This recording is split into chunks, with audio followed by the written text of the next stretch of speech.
Good morning everyone. तो resolution of vector हम का टॉपिक चल रहा था।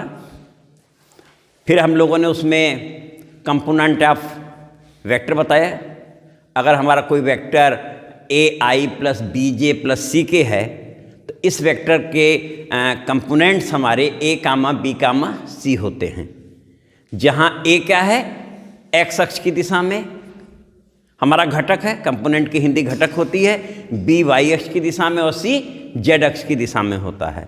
ये हमारे हो गए घटक। और इसी में शब्द आता है सदिश घटक। बताइए ए आई कामा बी जे और कामा सी के, ये हमारे कौन से घटक हैं? सदिश घटक हैं। और ए I plus B J plus C के को अगर हमें पॉइंट फॉर्म में दिखाना हो तो ए कामा बी कामा सी होगा। ठीक है बेटा, ये सब चीज़ें हो गई हैं। अब आज हम लोग लेने जा रहे हैं वेक्टर ज्वाइनिंग टू पॉइंट्स, दो बिंदु को मिलाने वाला सदिश। ठीक है बेटा, तो वेक्टर ज्वाइनिंग टू पॉइंट्स।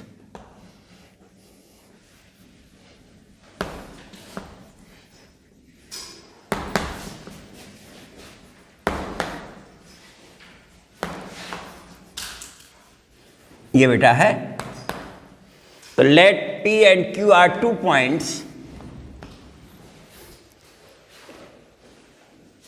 माना P तथा Q दो बिंदु हैं जिनके निर्देशांक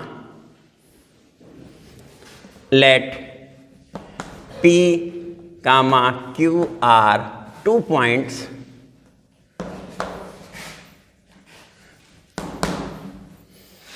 whose पोजीशन वेक्टर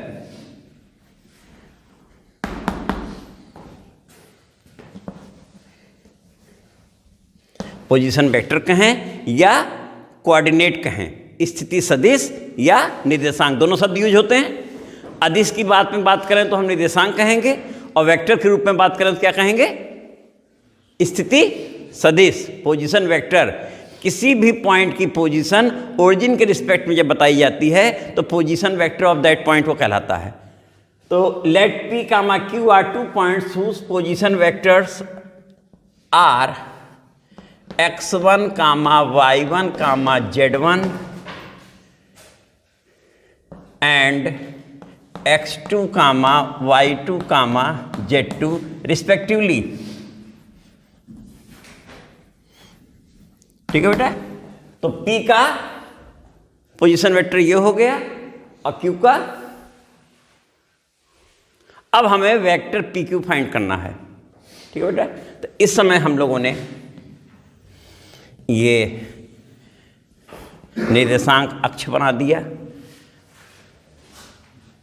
और x axis, y axis, z axis. Axis की दिशा में इकाई सदिश I cap, unit vector along X axis I cap, along Y axis J cap and along Z axis K cap. ये हमारा ओरिजिन है। अब हमारे दो बिंदु P तथा Q हैं, तो एक पॉइंट हमारा P हो गया बेटा, जिसका कोऑर्डिनेट कितना दिया उन्होंने? x1 comma y1 comma z1, और दूसरा पॉइंट उन्होंने दे दिया Q और इसका कोऑर्डिनेट दे दिया x2 comma y2 comma z2। ये दो पॉइंट के कोऑर्डिनेट हैं और पोजीशन वेक्टर भी कहलाते हैं उसके। तो हमने O से P की तरफ मिलाया, तो जब हम कहेंगे पोजीशन वेक्टर ऑफ P तो उसे बोलेंगे OP। ठीक है, जो कि होगा P x1 y1 z1 भी होगा। अब पोजीशन वेक्टर ऑफ Q अगर बोलेंगे तो वो हो जाएगा OQ। ये पोजीशन वेक्टर ऑफ Q हो गया। हमें निकालना है वेक्टर PQ, तो PQ हमने मिला दिया। इसी वेक्टर PQ को हमें फाइंड करना है, वेक्टर PQ। तो let P and Q are 2 points whose position vectors are this. That is, figure बन चुकी है. OP equal to P x1 comma y1 comma z1, और इसी को हम क्या कह सकते हैं बेटा, x1 i cap plus y1 j cap plus z1 k cap. यही हम लोगों ने पढ़ा, जिसमें x1 y1 z1 इसके कंपोनेंट हैं. साथ में OQ यानी पोजीशन वेक्टर ऑफ Q, ये कितना हो जाएगा बेटा, Q x2 comma y2 comma z2, जिसे हम कह सकते हैं x2 i cap plus y2 j cap plus z2 k cap. ये बेटा हमारा हो गया नंबर 1. अब हमें वेक्टर PQ फाइंड करना है, ठीक है ना. Then vector PQ equal to, तो तुम लोगों ने सब्सट्रैक्शन ऑफ वेक्टर पढ़ा था पीछे, सदिशों का अंतर याद है, वहां पर फार्मूला निकाला भी गया था. अब तुम देखो उस फार्मूले से PQ equal to OQ minus OP, बिंदु P तथा Q को मिलाने वाले सदिश को हम कहते हैं इस Q का स्थिति सदिश ऋण P का स्थिति सदिश OQ माइनस P.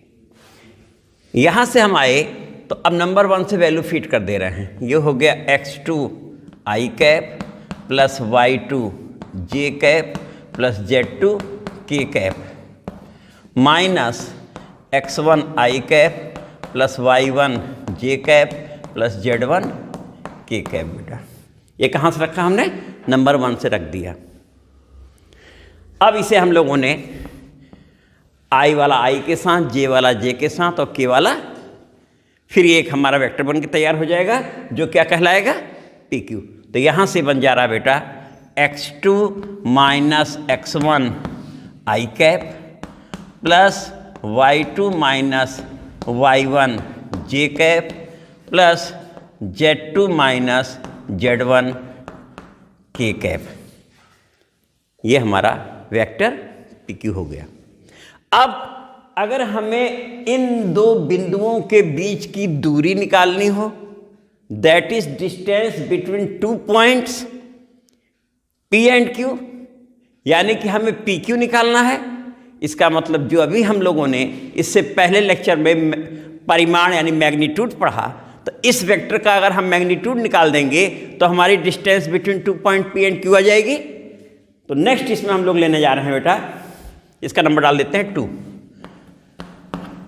तो डिस्टेंस बिटवीन 2 पॉइंट, तो इसके आगे हम लोग यहां लिखते हैं बेटा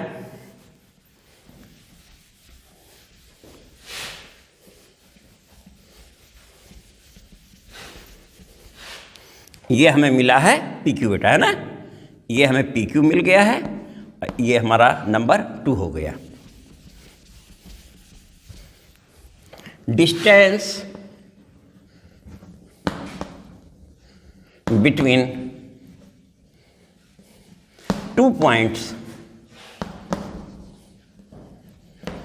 P एंड Q, ये जो 2 पॉइंट हमारे हैं इनके बीच की दूरी PQ इक्वल टू, जिसे हम क्या कहेंगे, PQ मॉडुलस वेक्टर PQ होगा कि नहीं बेटा. ये PQ मॉडुलस वेक्टर PQ, और P और Q वही है जो हमने ले रखा है. और जैसे ही इतना लिखेंगे तो ये बेटा हमारा हो जाएगा मॉडुलस यानी mod x2 minus x1 i cap plus y2 minus y1 j cap plus z2 minus z1 k cap. हो गया बेटा देखो, और कहाँ से, फ्रॉम 2. और अगले स्टेप में यही हमारा बन गया,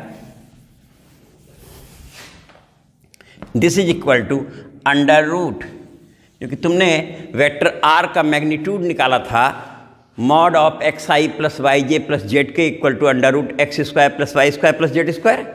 तो देखो ये this square plus this square plus this square, तो under root x2 minus x1 whole square plus y2 minus y1 whole square plus z2 minus z1 whole square. तो अब अगर तुमसे डिस्टेंस भी दो पॉइंट के बीच की पूछ रहा है तो हम ये फार्मूला डायरेक्ट यूज कर सकते हैं कि distance between two points P and Q whose coordinates are x1 y1 z1 and x2 y2 z2 is PQ equal to square root of x2 minus x1 square plus y2 minus y1 square plus z2 minus z1। अब इकाई सदिश की भी जरूरत पड़ती है बेटा, question में आएगा, जो कि पीछे हम लोग निकाल चुके हैं और उसमें हम लोगों ने हर मेथड से निकाल लिया है। तो unit vector in the direction of P Q अगर कहता है तो क्या हो जाएगा, vector P Q upon modulus vector P Q, तो भी ये हमें निकालना पड़ता है, लिख लिया जाए। Unit vector in the direction of P Q कहें या ऑफ पी क्यू कहें या पैरेलल टू पी क्यू कहें, सबका सेंस एक ही होता है। तो unit vector of P Q यहां केवल लिख रहे हैं, लेकिन वो कितने हो सकते हैं, इसे हम लिख देंगे पी क्यू और ये कैप, और this is equal to vector P Q upon modulus vector P Q. बेटा ये होगा ना। अब बाकी तुम्हारा वेक्टर पी क्यू निकला हुआ है, मॉडुलस निकला, रख देंगे, हमारा आ जाएगा।